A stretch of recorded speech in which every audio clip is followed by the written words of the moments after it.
Is your BMW's engine overheating but the coolant reservoir is full? Well, it could be because your water pump has gone defective on you. In today's video, I'll be showing you how to isolate a defective water pump for completely free so you don't have to spend your money at a mechanic. So this is the water pump in most modern BMWs, and as you guys can see, it's actually electrical, not mechanical. So it uses an electrical connector that plugs in to basically move the coolant around in the inside of your engine. And BMW actually developed their vehicles with the ability to troubleshoot your water pump for completely free. So the only thing you'll be needing for this is your car key and your foot. The first thing you want to do is insert your key into the ignition and then turn on all of the vehicle's electronics. Now we do not want to turn on the engine, again, just the electronics. Now from here, we're going to place our foot on the accelerator pedal and press down all the way for 10 seconds. And now after 10 seconds, you should hear a whirring noise in your engine bay,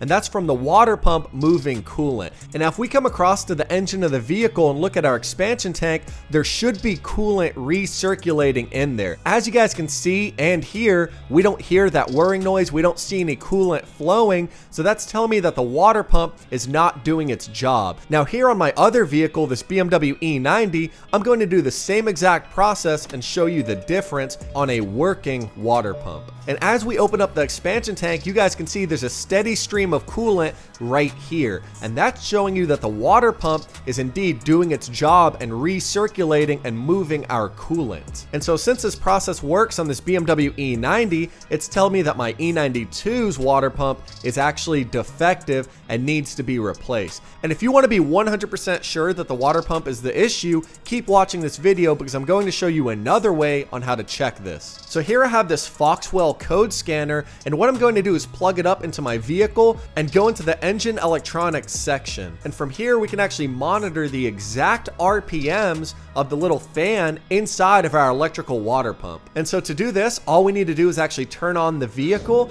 and then we'll turn on the heater to about halfway. And once the vehicle turns on to steady idle, we should see this number moving because we have our heater on. And so as you guys can see, the water pump RPMs is still at 0 even though the heater's on and the vehicle's on.